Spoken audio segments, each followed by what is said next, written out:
There you go. That sounds like a council president speaking. Are we ready? All right. Mr. Schron, Mr. Brady, Are we done? we're ready to start.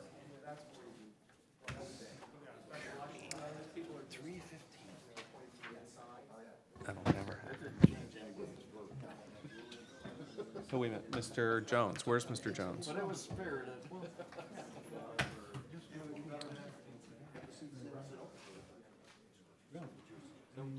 All right. Well, is Mr. Jones? There's Mr. Jones. Okay. We're ready to continue. The next item on the agenda is Resolution 2014-0141. If the clerk will please read the item into the agenda.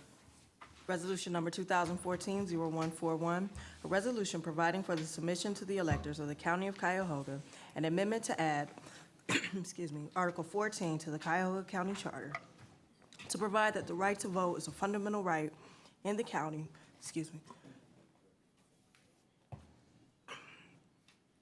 to add that the right to vote is a fundamental right in the county and authorize the county to take action to protect and promote the right to vote and declaring the necessity that this resolution become immediately effective. Very good. Thank you. The sponsors on these are the county executive and Councilmember Simon. I'm not sure who wishes to begin the discussion. Ms. Simon? Thank you, Mr. Chair. We kind of already started talking about why voting is so important and why it's so important to franchise voters rather than disenfranchise. Simply stating this proposal will ensure that in our charter it will state that voting is a fundamental right which needs protection. That's it in a nutshell. And as we approach the 50th anniversary of the Voting Rights Act, we've seen concerted efforts by the state of Ohio and states throughout this country to weaken and dismantle voting protection laws. We've seen it at Supreme Court case, the Shelby case. We've seen Golden Week eliminated, same-day registration eliminated, hours cut, weekends cut, making it harder to vote by mail by not sending out the applications to vote by mail unsolicited, causing confusion to residents, states that have voter IDs, and in my mind, setting forth modern-day poll taxes to those who are, as Mr. Councilman Jones says, perhaps not educated, or we see what happens when we start to take away voting rights rather than increasing them. The charter amendment says that Cuyahoga County really prioritizes voting as an inalienable right, and that it should be part of our core mission to ensure voter protection. It makes permanent the county's commitment to voting rights and makes it a priority to increase voting participation by all parties at all time and not to take the rights of voters away. We want to increase it to make sure that that 21%, 23% we talked about in terms of a relative number in the general election is increased. So that's why I propose this, is just as in our charter, economic development was a priority in the original charter. This, I think, needs to say that for our residents that this is a huge priority for us, that no matter what happens in the country and at the state level, that Cuyahoga County is going to be here to ensure voting rights is guaranteed by the Constitution, 14th and 15th Amendment, and this as well has been zealously supported by the League of Women Voters and other leagues and associations. So that's why I introduced it. Mr. McClure, did you wish to add? No, I concur with Councilman Simon. I just wanted to clarify exactly when these issues came up, we were approached by both the county executive and Councilwoman Simon in terms of what can we do short-term, long-term, and this is, you're all familiar with some of the short-term measures that we've taken, and this was our recommendation for a long-term resolution. And what we tried to do is basically in terms of what I always recommend, whether it's the county executive or the council, in terms of how we think of the charter, in terms of what is a charter. The charter is our constitution. That is where we put our statement of principles. I always recommend against specificity. Sort of you want to give yourself the power to do certain things, but then later do them through local legislation instead of enshrining those specific details in the charter, because things change, and then how do you easily change the charter? So that amendment was drafted with that principle in mind, in the sense of you look in our charter, it has our statement of principles, it has economic development in it, it has health and human services in it. This will add voting rights as one of the core values of our county, of our citizens, So that's the idea of putting voting rights right in our charter, that this is a statement that we value highly in Cuyahoga County. It makes it a permanent part of our charter. Anytime you go in our charter, voting rights is a permanent measure, as opposed to legislation. You could change it. Again, the general part, you want it to be permanent.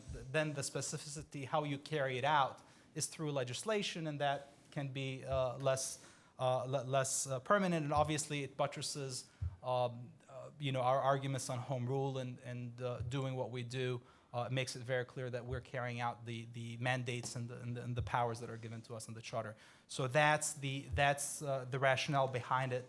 It is drafted very, very generally, hopefully a very non-controversial provision stating the statement of principles and then giving this council through legislation, through other measures, the ability to carry it out later, in the county executive without the specificity as to exactly what we're doing in the charter amendment itself.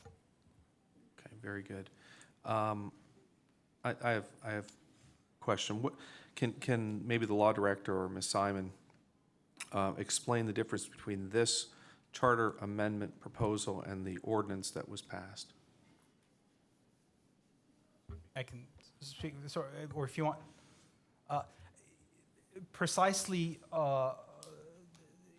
exactly what they are. One is an ordinance. One is a law where you put the specificity in it. So the ordinance that we passed talks specifically about mailing applications to vote by mail, has specifically in terms of what we would do for voter registration, has the specific measures in it. This is the enabling constitutional power, if you wish to think of it, in our Constitution, in our charter, saying that this is one of our core values, one of our core missions, that you carried it out later in the legislation like we did in our voting rights law.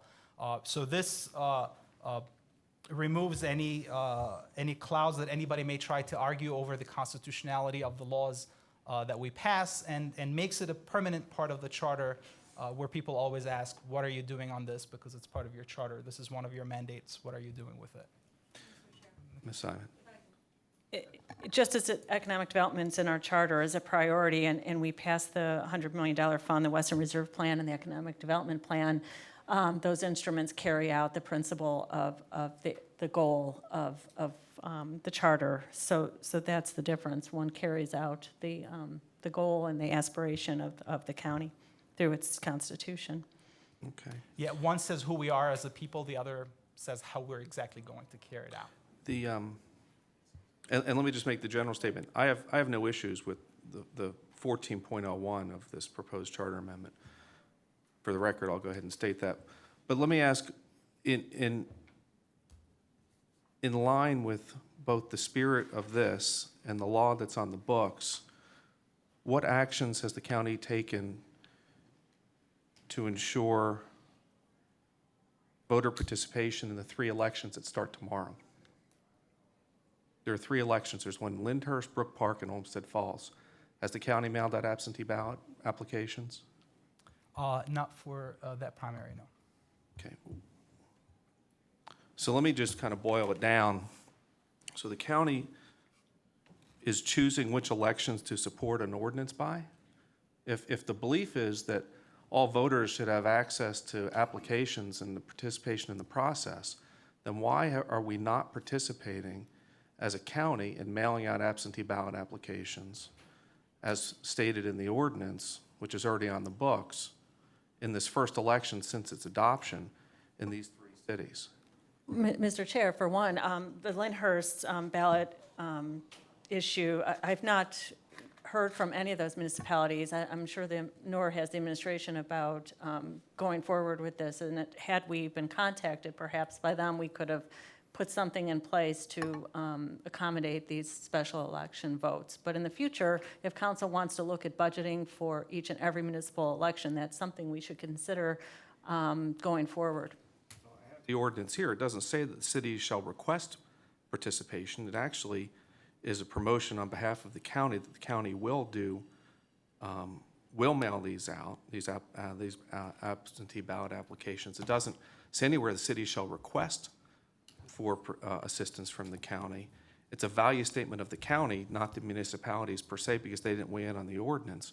And if I remember, and I'll read specifically a quote from the executive And he said, we are planning on sending out absentee ballot applications if the state, we are not planning on sending out absentee ballot applications if the state does it.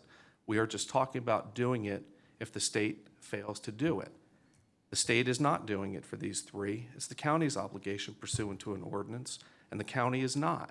And Mr. McClue, further, I don't have your exact quote, but you actually further went on to not only reiterate this, but you said if the state mails them out and we don't agree with the date in which they mail them out, we would mail them out as well. So my question is, we have an ordinance on the books that says that we will mail out absentee ballot applications, pay for return postage. We have statements from the executive and the law director stating that they will do that if the state does not. The state is not and has not.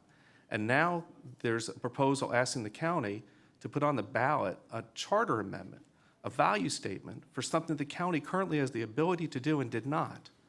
So what's the rationale behind that? Well, if you remember when we introduced the ordinance and the rationale behind the ordinance, we tried very much to explain that this is not just about in terms of statewide and presidential elections, that we as a county often are on the ballot. Sometimes we have our levies on the ballot. Sometimes we have our council elections on the ballot. Sometimes we have our county executive ballots on the elections on the ballot. We were there to protect our county elections. The elections, again, I can't speak specifically for tomorrow, but the elections that are happening this week or whenever they're happening, in August. Early voting starts tomorrow. Okay. Those are local elections. I'm not aware of a single county issue on the ballot, not a single county race on the ballot, not a single county issue on the ballot. And those cities have the ability to do in their local elections what we did for our county-wide elections. So, we don't have any item on the ballot in this August. So, nothing's stopping the city of Lyndhurst if for their local issues to do that, which is, why would you, we're doing something for our entire county, not for the, why would the taxpayers of Rocky River subsidize for this for Lyndhurst? The taxpayers of Lyndhurst should do it for Lyndhurst. But if there is any issue when we're putting something on the ballot, we should full well do that. We're not in the position of picking and choosing which there's an election going on. An election, if the Board of Elections is activated and they're conducting an election, and the way this ordinance is written, it says that the county will mail out absentee ballot applications and pay for the return postage, regardless if it's Lyndhurst alone, a small community, or whether it's the city of Cleveland. If the value is in the access to electorates to be able to vote, it is irrespective of the municipality that they're from or the political subdivision. It is a value statement that you want to encourage participation within the borders of this county, correct? That's the value statement.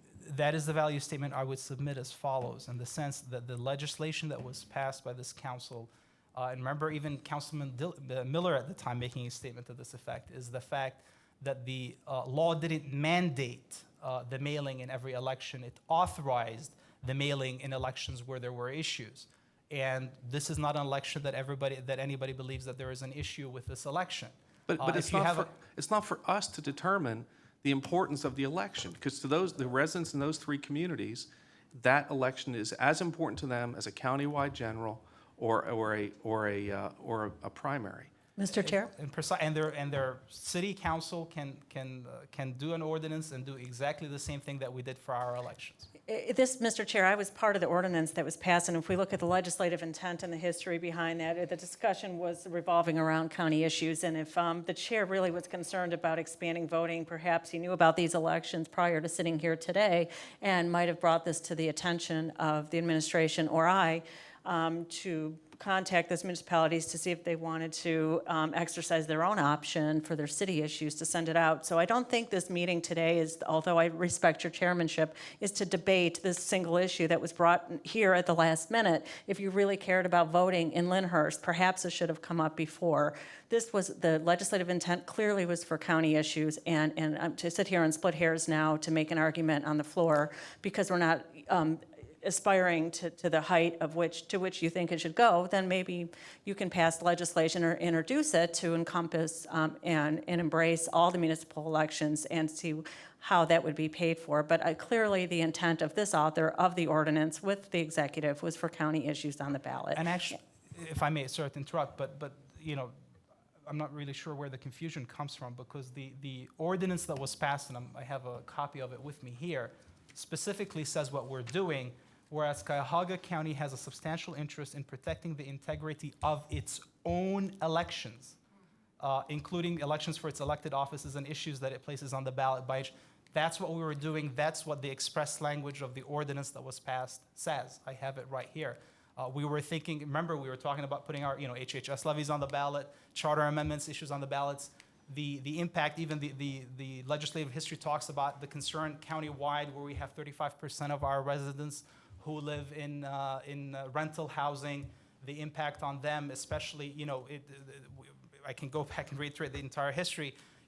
We talked about the differences where somebody, lives in their house and they own their house, and they maybe move every 5 to 10 years, and and they're concerned. One of their biggest dilemmas is, do I vote in Florida or Ohio? And then they're concerned, hey, I update my voting registration every time I move. We're trying to differentiate the difference. We have voters who move every 6 months from their rental housing. It's easy, it's easy to say you should update that's what Golden Week does. It gives them the opportunity to go in and do the responsible thing, update their voting registration, vote on the same day. The entire legislative history, the entire dialogue that we've had has been about county elections when we're having a countywide election. But again, I don't know that there would be, as Councilman Simon said, I don't know that there would be any opposition to doing it if that's a service that we would like to provide to our local communities. We do other services like the stormwater and the pavement plan, and we do a whole bunch of other services to our local communities. And if that's something that council would like to offer, I haven't talked specifically to the county executive on that, but I'm willing to venture that he'd be supportive of any initiatives that he'd like to do on the local level. Mr. Gallagher? So we're not worried with statewide elections? We're just talking about countywide elections? There is no such thing as a statewide election that doesn't include a countywide election.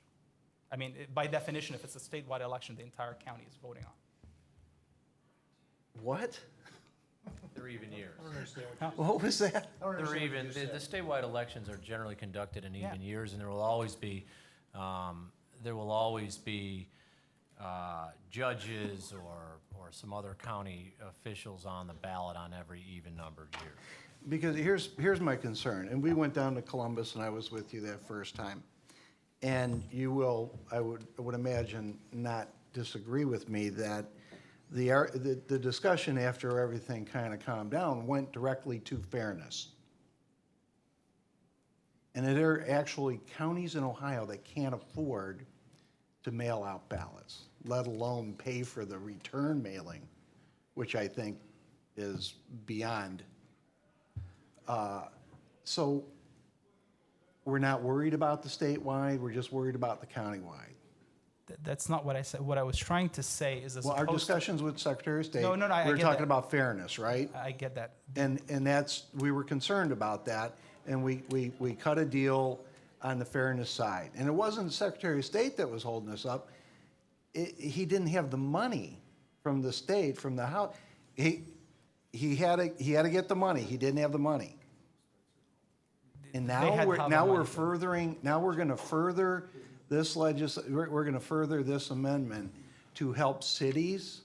No, that's precisely not what I'm saying. I think that's where. But there are, but Michelle, no, Mike, is it if I may fair? clarify. Is it fair? And I'll be very blunt about this: that Strongsville could afford to do this, but East Cleveland can't.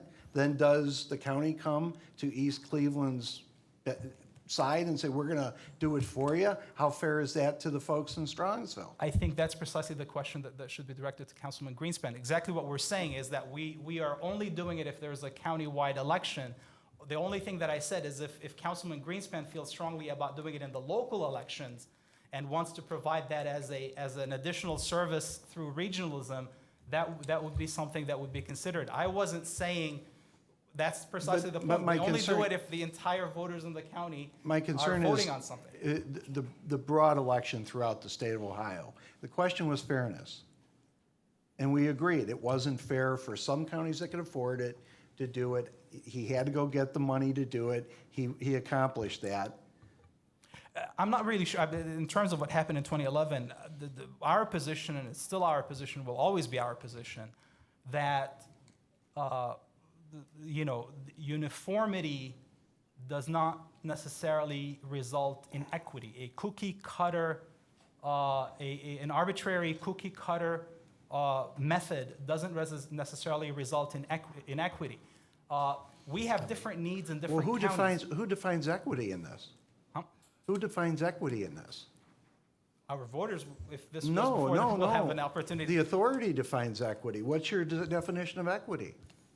Different people have different definitions of equity. Well, then but how can we No, move but something the forward point, if it's Mike- arbitrary? we have, and this has been cited by courts. And again, I don't want to deviate from the difference between a charter amendment and we're having a debate about legislation that carries out, the specificity of what an ordinance would carry.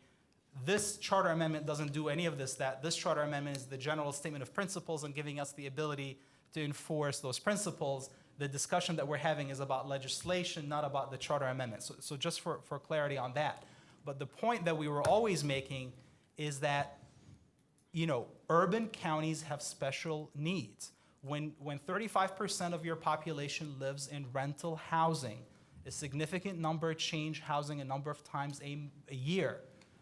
When you have, closer elections, transportation issues, weather issues. When we talk about this uniformity issue, and it's raining in 2004 up here, people been voting in Cuyahoga County, and it's sunny down in Cincinnati or whatever the weather is.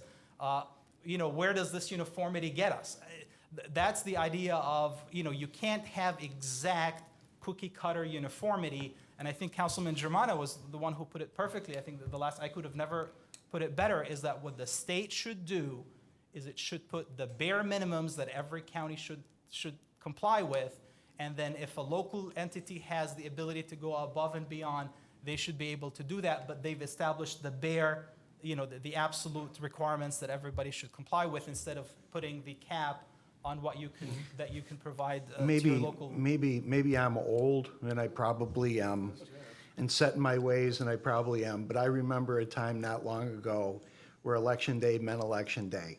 And most of the people the parents of my generation were renters, and somehow, some way, everyone knew election day and got there.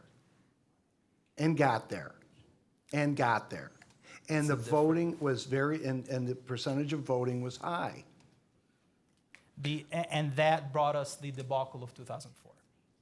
2008, Mr. Chair, is what I wanted to say. Is that what Mr. No, McCluth just said? 2004, the Kerry Bush election. long 2008 lines. was the model election in terms of how you actually run an election, because by then because of the debacle that election day got us in 2004, and machines breaking on election day, and what do you do, and not having enough ballots at the precincts, the remedy through early voting came after that. 2006 was the first experiment with it, and 2008 was the model election that's cited nationally in terms of how Ohio fixed its election.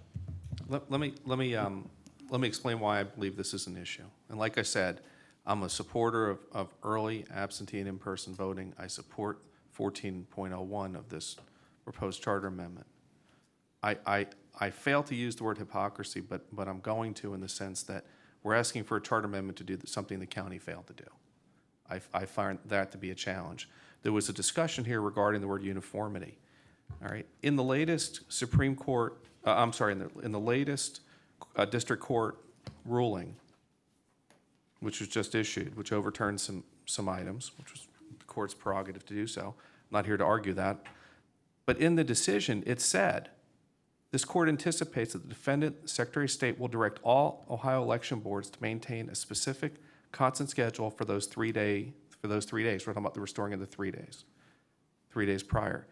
This is where I believe it's important. In keeping with this earlier directive, that only by doing so can he ensure that Ohio's election process is, quote, uniform, accessible for all, fair, and secure, end quote. That's from the judge himself, declaring that it's his expectation that the Secretary of State will ensure uniform, accessible for all, fair and secure elections.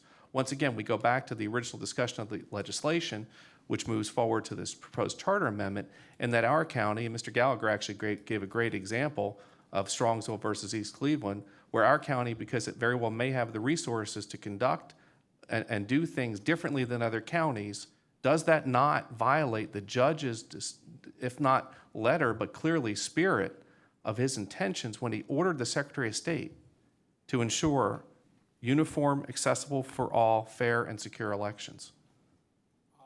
No. Very simple. No, and I think, keep in mind, that's a case we're very familiar with, and that's a case where we actually were the party who wrote the amicus brief that ended up being with the result that it came up with, and our brief is cited in the judge's opinion. Rarely do you see a judge block quote out of briefs, and the judge block quoted out of Cuyahoga County's brief in that case. The issue of the uniformity of the hours or things of that nature was not before the court in that very specific decision. The issue was specifically the 3 days before the election and the elimination of Sunday voting, and the judge ordered the Secretary of State that he was wrong in eliminating Sunday voting and ordered him to have back Sunday voting, which again, another violation of constitutional rights by the state repeatedly for the third, fourth time in a row. But where the Secretary of State was the only one making this argument about uniformity, and that was the remedy in that case. But that case is far from over. There's additional briefing happening in that case because it got the case that the ACLU filed is back before the very same judge, and it's a related case. And some of those issues that we're talking about will be borne out in the future decisions that will come out of that case. There are specific cases out of the federal court. The Van Zandt case is one of them, where they specifically recognize that different counties have different needs, and actually having an arbitrary uniform system can actually result in it's the equal protection clause. It's not the uniformity clause, and it's that cookie cutter uniformity can actually result in equity. But that is not what the judge said. I The know judge very well said what he it is. expects that the Secretary of State will ensure uniform for all elections. And this county will provide a deviation from what the other, I'll say 87 counties, 'cause I'm not aware of what the other 87 counties are doing insofar as at mailing out absentee ballot applications or paying for the postage. So would our county then be in violation if and nothing again, else? the confusion of two separate things, Councilman. You're talking specifically about legislation. The charter amendment that's before you doesn't do anything. It doesn't speak a word about mailing absentee ballot applications or anything of that nature. The charter, this is a broad charter amendment. And again, the idea is you don't put in your charter specifics because things change and you need to have the flexibility to do it through the local legislation. What you're talking about is the legislation that we passed at the local level and any future legislation that we pass, not the charter amendment. The charter amendment doesn't say anything about that. With respect to that judge's opinion, I would submit that's phase one of a multi-phase litigation. It's just starting. It's far from over. And the issue of ordering the Secretary of State to set the hours because nobody else was putting a different proposal before the court, in that you can't read the opinion in vacuum without knowing who the parties to that litigation were and what the issues that were litigated in that case. You read the opinion in terms of the issues and that were litigated before that court, and we'll see what happens because those other issues are being tried before the very same judge. So in his order of the words uniformity or uniform as I read, you disagree with that? No, I've fully recognized what the judge said. All I'm saying is that's a language based on the briefs that were before the judge on a very specific issue where the other side wasn't contesting that issue. The Secretary of State was making this argument, but it's completely immaterial to the determination that the judge made. The issue was, he required them What he said is that they've abused the discretion, violated the Constitution by removing the Sundays, and by doing that, he wasn't going to impose the hours himself. He let the Secretary of State impose the hours, but why did he do that? huh? Why did he want the Secretary of State to Because- impose? Because he was the one who could do it. But why did he want him to impose them equally across the Again, state? that was not an issue in the case at all, Councilman. I mean, Well, that's but what, the judge made it an issue because he said he I- wanted uniformity. And what I get that, but people who litigate cases know that sometimes orders come out based on the briefing that's before you. I'm But sorry. it's not a question, I mean, it's. Mr. Greenspan, Mr. Chair, these are legal issues that if you had questions about legal issues to this precise nature, perhaps it would have been fruitful to go through these with a fine-tooth comb with the law department yourself, instead of taking the time on this committee to go through to have a debate with the law director, which we seem to have every single time. When you have these questions written down and you want to talk about them, it seems to be an exercise in shameful ways to justify restricting voting, and that's what this appears to me. And in this day and age, when we have regressive voting practices coming out of the state and coming out of many state governments in this country, to sit here today and try to find ways on the council floor to perhaps undermine a charter amendment which raises the bar instead of making it lower. That's all we're doing. This is a charter amendment. We're not talking about the ordinance that was passed. So I don't even understand this. I'll answer this, and then Mr. Gallagher and then Mr. Schron have questions. If any of my other colleagues let me know. The reason I'm raising it is because the law director said the charter amendment sets the policy, sets the value system for the county, and the charter and the ordinance is the instrument that actually effectuates the change. So the two are related. And I'll turn it over to Mr. Gallagher. I was just going to ask the author too, if in the best, simplest forms, could you take me from A to Z what your recommendation is saying?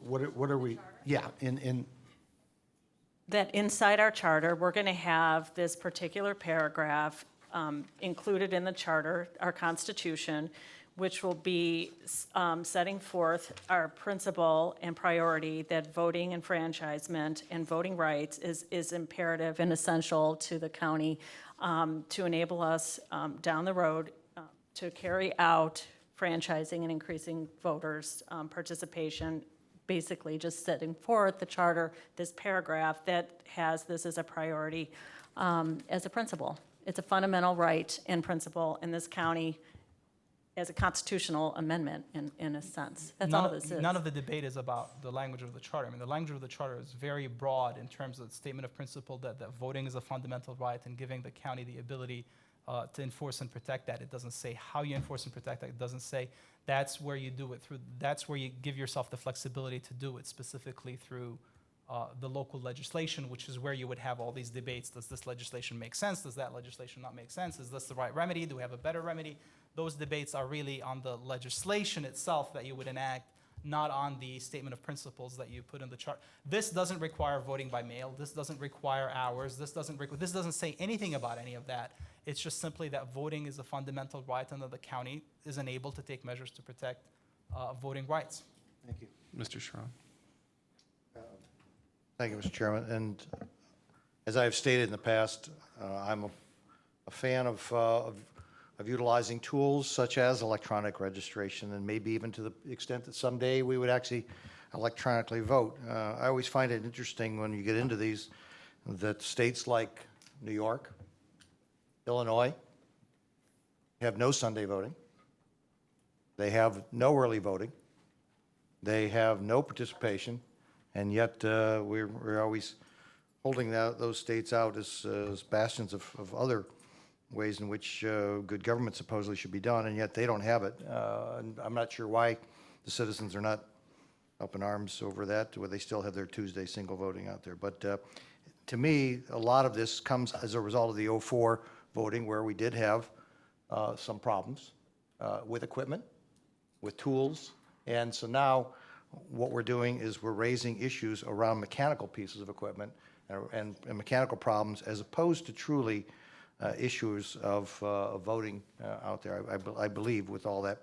What is it that this language will allow us to do that you couldn't do by legislation currently, Mr. Mujeeb? No, sure. The two things. Number one is this enshrines it in our charter as a permanent. No, I understand that. What is it? Give me a piece of legislation that you believe could be brought forth by Ms. Simon that couldn't be done with what we currently have in our charter. I agree. I read home rule powers broadly, and I think we have the powers to do that broadly. Other peoples disagree. This clarifies this issue. We could very well establish a college scholarship program without anything in our charter saying a word about it, but our charter felt that that's a statement that we wanted to do to our citizens, and it put it in the charter. This is no different in the sense of, Is the answer nothing? again, I have a very broad, the point of it is, again, an opinion at the end of the day is an opinion. I have a broad reading of home rule powers that I think that we have the power to do the things that we would want to do. If you get into a disagreement and get in court and you have a charter provision behind you, I think you have a much stronger case. But you said that we didn't introduce specific language. And I would agree with Mr. Greenspan that 14.01 does not. It's the aspirational. But when you start going down to 14.02, you do list out things like promotion of early voting. Why stop there? Why not say electronic voting? Why not say some other? I mean, you started a list. It's just a short list. The two things to say on that is the list is an example of, it says including, it's not the limitation on what you can do. The only reason you put it is to make sure that your powers are broad. I cannot agree with you more. I wish we could do, like that. That's not us holding it up. That's the state in terms of electronic registration and electronic voting. We're all on the same page, but you work within the confines of what you're able to do. New York and Illinois didn't have the issues that we had. I mean, New York and Illinois didn't have the debacle that we had in 2004. Sure they did.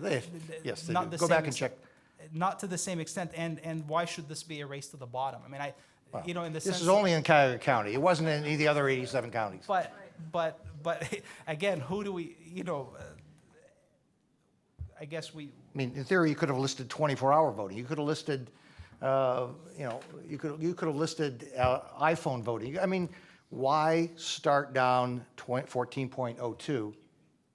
Once you started your list, you know that you've left things out. So why even go to that, okay. But again, 2 points on that. The list is. Mr. McClue first and Ms. Simon.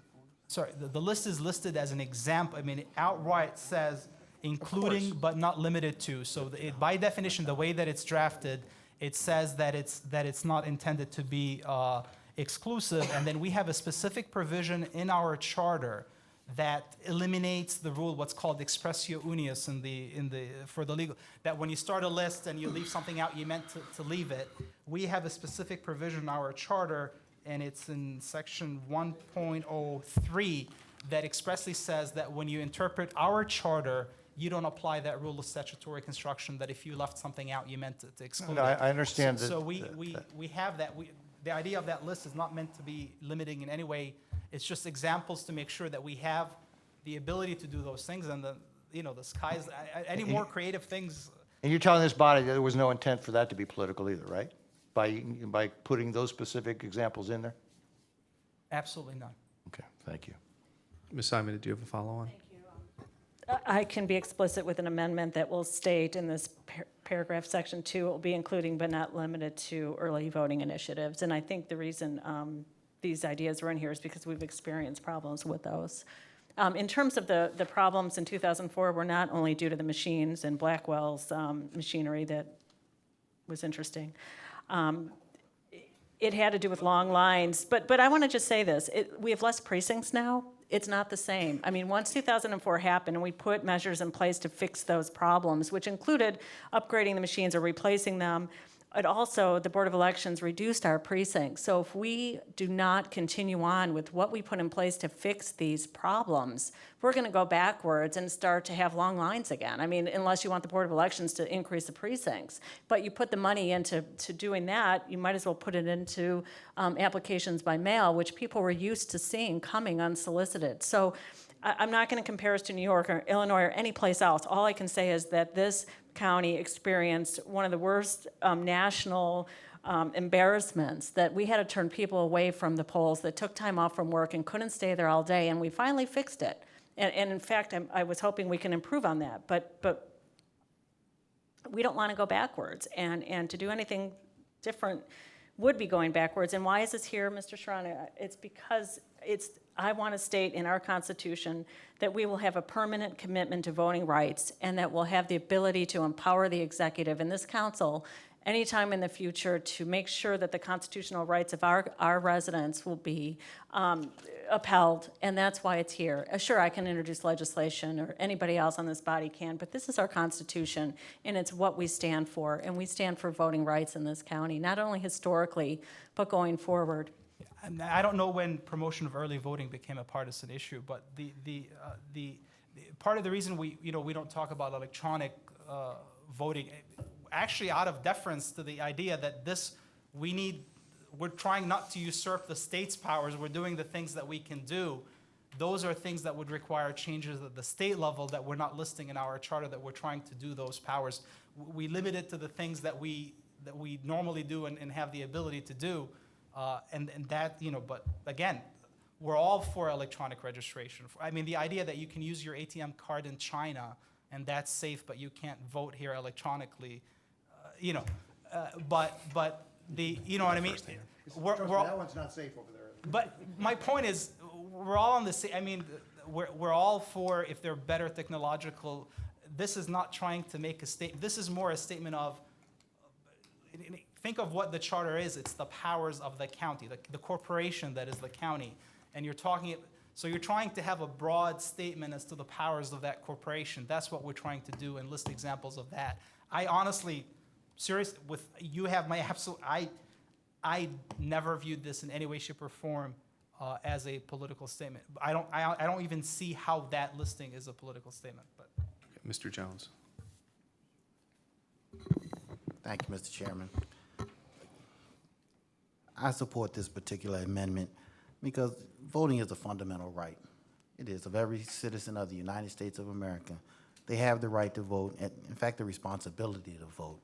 And what we can do to help the residents of this county to exercise that right, we should do. And I think this piece of, this particular amendment, it keeps it broad and allows us to do many things, whether it's electronic, whatever it might be. When I think of what this amendment does, I think of people in my own district. I think of the day I knocked on the door of a woman who lived in public housing in Garden Valley. And when she opened the door, she already had her ballot. It was there on the coffee table. She had 2 children that were watching TV, and she was a single mom. She had just gotten in from work, and I was catching her between preparing dinner and taking care of the children, but she had her ballot right there. So we say vote by mail, but I say vote at home. It's a simple thing for her to be able to vote from home, to Google and look at those judges and all those others that we have voter fatigue and when we go to vote, but she can sit at home and cast her ballot. I think of a gentleman who just got out of incarceration. He was living on the couch of his friend. He had paid his debt to society, so he had the right to vote. So to actually let him know he had that right and encouraged him to register to vote. Just this past weekend, I registered roughly 50 people to vote. I had many sign up in the weekend pass for the Ohio Voters Bill of Rights. These things are opportunities just to do whatever is necessary to help the residents of this county to vote. So those 2 individuals are just 2 examples of people across this county who have a need, and it's our responsibility to help them to ensure their right to vote. So again, those are just 2 examples, but I think they're indicative of the type of individuals we can help across this county. And maybe it's similar to our philosophies in human services. There are certain areas of the county where we have to target resources to meet a need, and it's similar here. We help everyone across this county, but when there is an area of need, the equity is in helping those who have that need, that we address that need. So by enshrining this fundamental right at the charter level, I think it's a good thing. It sends a strong message, and it's something I certainly support. Okay. Anyone, any other comments? Just, Mr. Germana. I think one point that you brought up early on was about these municipal elections. And I know there's a lot of cities that have charter amendments and everything,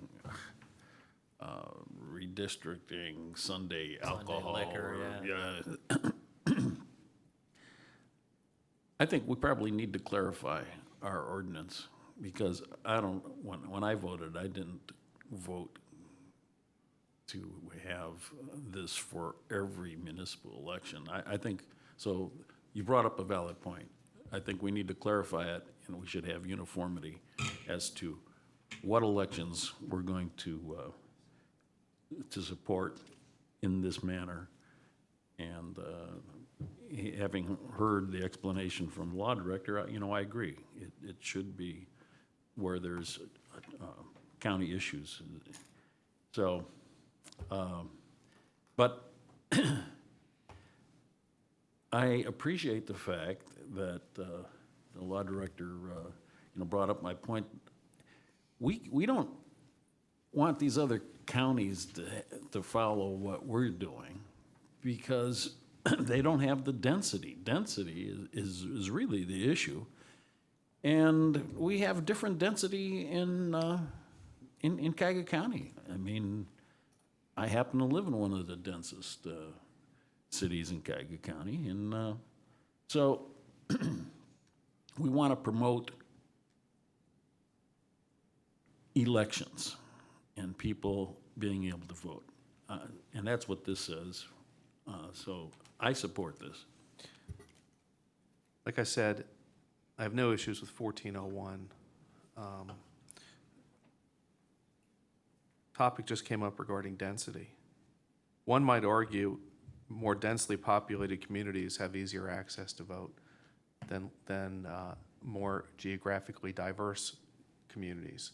If you have a county that has precincts roughly 12 to 1,400 individuals, and that precinct itself is scattered over miles because it's farmland or it's rural, and I've heard this argument being made, it's geographically more challenging for a voter to travel to their precinct based on the geography of that precinct boundaries versus a more densely consolidated urban precinct.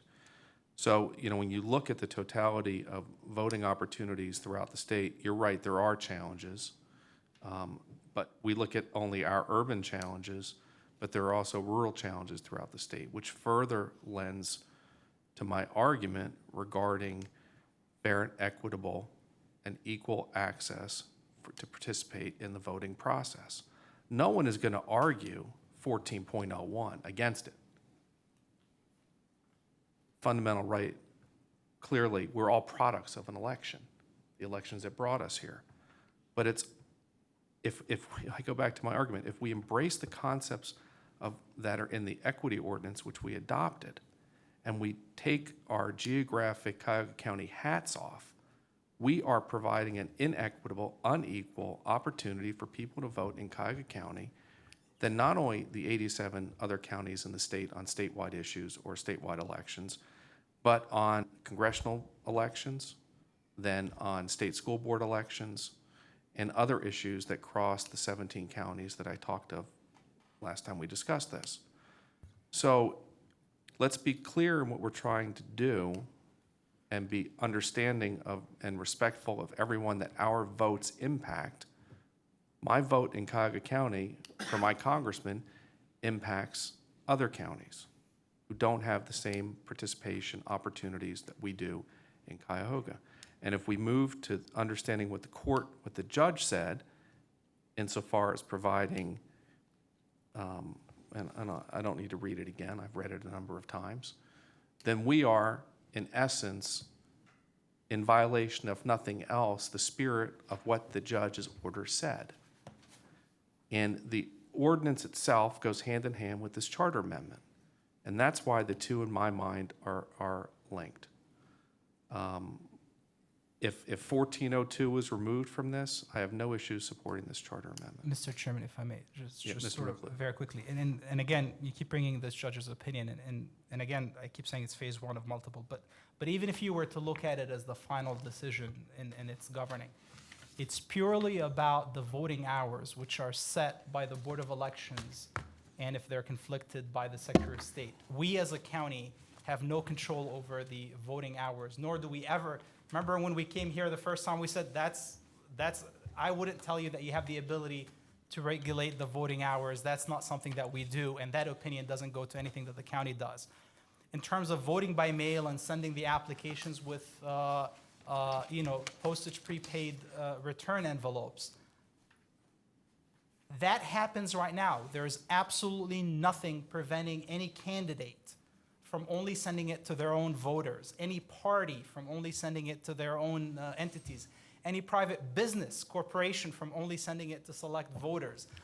So the idea that we're doing something that resulting in inequality when we send out the applications to vote by mail to all voters without regard to their income or political affiliation or anything of that nature, that we're giving them all the same opportunity, that somehow this is resulting in inequity. I honestly don't get that argument. I think the example that I've given before is, and again, I live in Bay Village.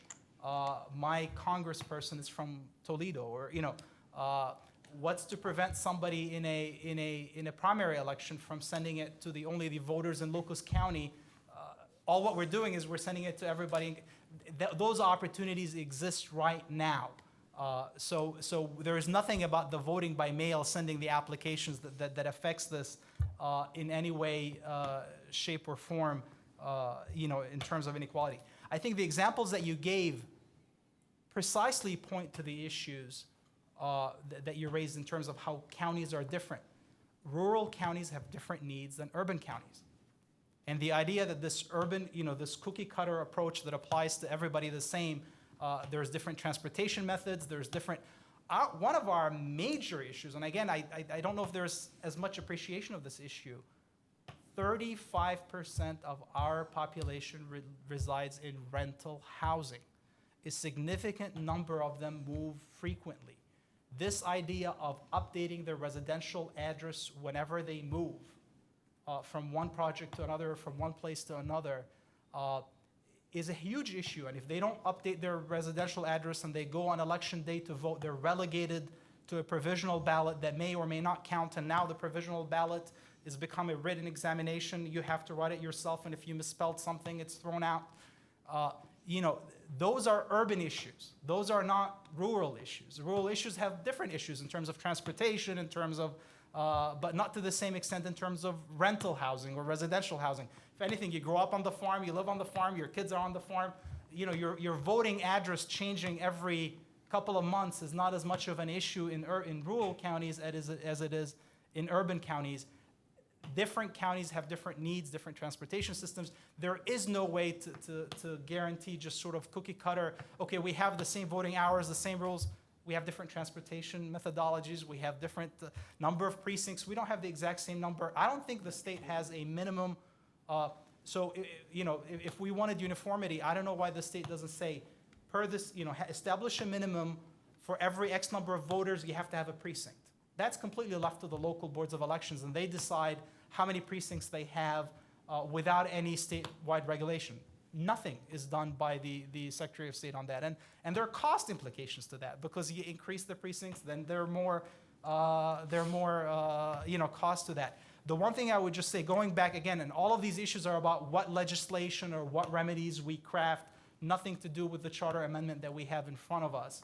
But I would just say, gutting the charter amendment out of 14.02 would be just putting an empty statement on the ballot without the whole idea is these are the values that we treasure, and we have the power to enforce those values or to take measures to ensure those values. So I see 14.02 as part and parcel of the entire charter amendment. But sorry, thank you. In the, I'm sorry, someone else? Did you? Go ahead, Mr. Strawn. Mr. Cleef, sorry about that. One of the things, sorry about that, things you've raised a number of times, you said that a party could do it, a candidate could do it.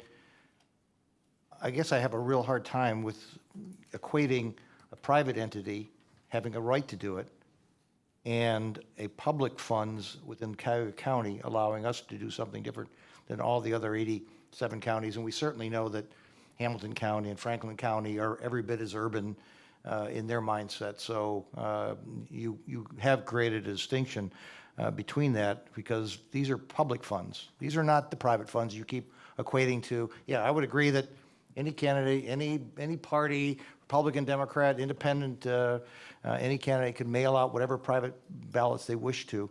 And as far as soliciting people to sign up, and as we just heard over here from one of my colleagues, he was out getting people to sign up for registration of voting. He's allowed to do that as long as they go through the procedures. Private individual doing that on behalf.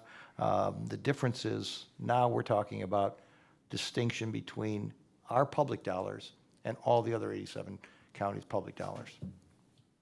Mr. Chair, that's correct, and our residents will have a chance to vote on this charter amendment to decide whether they would like their public dollars going to ensure voting protection. That's exactly right. That's, I guess, where the uniformity starts to break down. Well, I'm here to represent, I'm sorry, Mr. Chair, I'm here to represent Cuyahoga County residents, not people in Belmont County. If those particular counties want to make changes, then they're free to do that, and they can do what they need to do. But I'm here for Cuyahoga County residents. Guess what? When I swore to defend the Constitution of the United States, the state of Ohio, and the charter. So if you only did for the one, I represented all three charters. No, the only thing I would just say is keep in mind we're a home rule county, and home rule entities can do a lot more things than and what we're talking about often are services to our citizens. Different communities provide different services to their citizens. Senior services, different kinds. I mean, we have 59 communities in Cuyahoga County. You go to different communities, they've chosen different services that they provide to their constituents. This is a service that we're providing countywide that may differ from another county. If they want to provide it, we're not saying that they can't. I mean, we would love if the entire state was taking up this. I mean, the only reason we're having to step up is because, to compensate for the failure to do it statewide. Again, it's not something that we are, as a home rule entity, have the power to do a lot more than. I mean, that's something that our citizens chose to do when they gave the county home rule powers. Well, I'm glad this equity ordinance specifically states Cuyahoga County, but I believe that the provisions within the equity ordinance pertain to all residents of the state and this country and possibly the world. So I have a more broad understanding of what equity means. Any other discussion? Mr. Chairman? Jones? Chair, as we talked about electronic voting, I am now working with, so I'm in the Board of Elections, I'll say, regarding an effort to help clean up the poll books. I realize that one thing I do in my funeral industry is I create a death certificate electronically through electronic death registry system with the coroner's office. And what we do is we give a certified notification of death, and I do it electronically. And Social Security is notified, and Social Security is then made aware that someone has officially passed from me electronically. That allows them to eliminate Social Security checks from going out, any unnecessary checks going out, and it saves money. It saves Social Security millions of dollars, I would say, across the country, and particularly in the state of Ohio. So when I thought about that technology, I said it could be applied to voting. With official notification of death from a funeral home and Social Security, there's no reason why the Board of Elections could not safely remove someone who has passed from the poll books. So all the institutions or county entities, With a little work, and it would be possible to create a system to actually safely and cleanly play a role in cleaning up our voting books when someone has passed. So I figured I'd take this moment just to share with you. That's something I'm working on now, and I'll keep you updated as it progresses. Terrific idea. We go back historically too, couldn't we? Any other discussion? Hearing none, the next item on the agenda is Resolution 2014-0163. If the clerk will please read that into the record. Resolution number 2014-0163, a resolution providing for the submission to the electors of the County of Cuyahoga an amendment enacting Article 14 of the Charter of Cuyahoga County, establishing the agency of Inspector General in the charter, and declaring the necessity of this resolution become immediately effective. Great, thank you. As a primary sponsor on this, I'll just touch on the fact that we've been talking about this for a while. This is somewhat of the current proposal has a few hopefully acceptable provisions, yet we've left some others out. And I'll just kind of rehash what we're doing here. Basically, this is agreeing to asking the electorates to create the agency of Inspector General. However, the powers, duties, and funding shall be done by ordinance. So what we're saying in 14.01, paragraph 1, is we're basically saying to the electorate, we believe that the Inspector General shall be created and shall be the chief ethics officer of the county. They're also saying, and we're also saying that all powers, duties, and funding shall be left to that of by ordinance. The qualifications for the Inspector General are listed there, and this I don't believe is different than what we have in our current ordinance, and if it is, they're minor differences. It talks about appointment and term actually should be number 3 on the top of page 17 in our package. Appointment shall be done by the executive and confirmation by council for a 4-year term. That's different. Right now, the IG has a 5-year term. The philosophy behind making it a 4-year term would be to coincide with the philosophy regarding the sheriff, and the sheriff is a 4-year term. This shall also be a 4-year term. The Inspector General's term shall begin and is staggered to that of the executive by 1 year, as is the sheriff. And talks about reappointments and confirmation of council. The removal of the Inspector General shall be in like fashion to that of the sheriff, removed by resolution of council with 8 members of council voting in the affirmative. And this provision regarding vacancy, just insofar as if an Inspector General leaves prior to the unexpired portion of their term. Fundamentally, that's it. It's basically, I'll just rehash, it's creating an agency by charter. It is setting forth a 4-year term staggered to that of the executive. It talks about appointment and removal. We don't talk about duties in this. We don't talk about funding. Those are left up to ordinance by council and approval by the executive. Any discussion? Ms. Simon? Thank you, Mr. Chair. In concept, I support this office of Inspector General. I was in support of it during our last go-around with charter amendments. I just want to raise a couple issues for now that I might disagree with. I like the 5-year term of the Inspector General. I think there's something different about that office than the sheriff. I'm not sure I would want to cut it to 4. In terms of removal, I would move, and I'm going to introduce an amendment to make it 6 members of council, not a supermajority for removal. I don't think we need to have the bar that high. And those are just my first impressions. But other than that, I support this office as a charter office. Okay, thank you. Any other comments? Mr. Germana? Mr. Chair, I don't understand the vacancy. It says that to complete the unexpired term subject to confirmation by council, in the event a vacancy occurs less than 2 years prior to the expiration for your term, The county executive may appoint an inspector general to complete the unexpired term and serve a subsequent four-year term, subject to confirmation.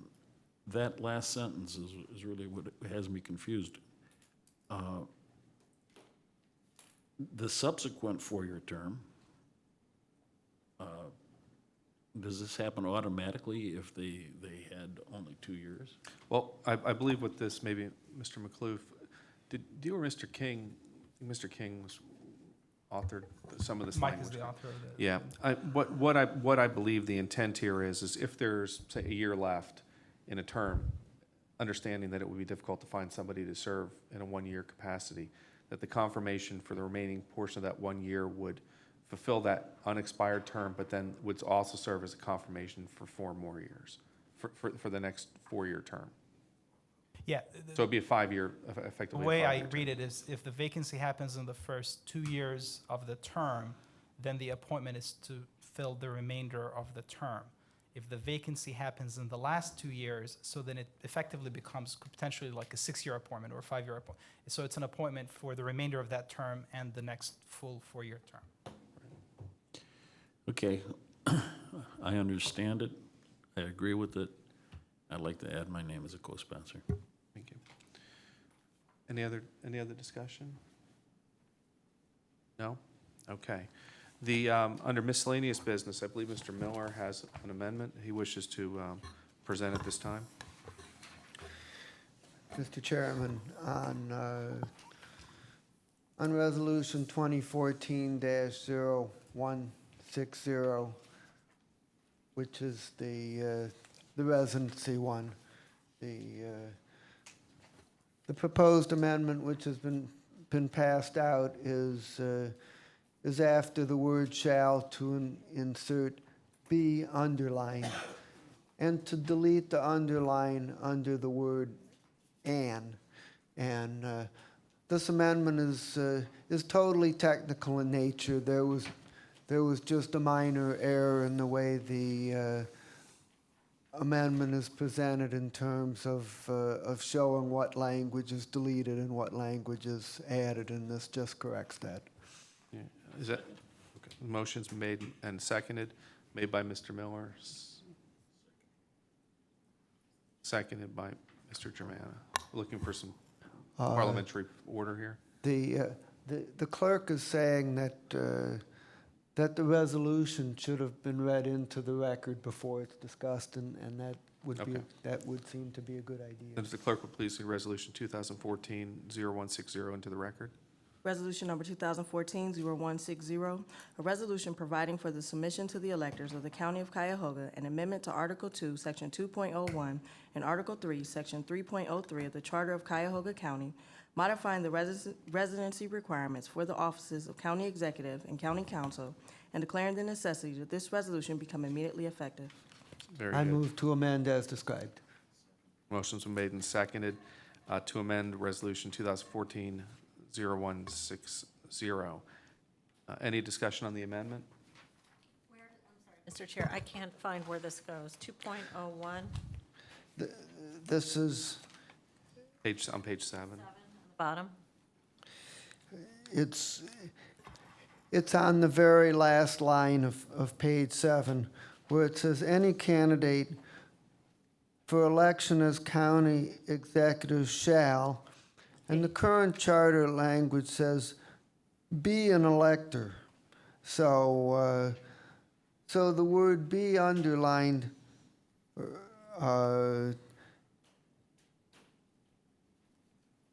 I see it, I'm No. fine. Shall be, not shall have been. I think you're replacing shall have been with shall be. Right. right, and so, shall be, it should be crossed out, not be underlined as is on the sheet that was passed out. It should be crossed out, because the word be is being eliminated. And then after have been, the word an does not need to be underlined because it's in the current charter language.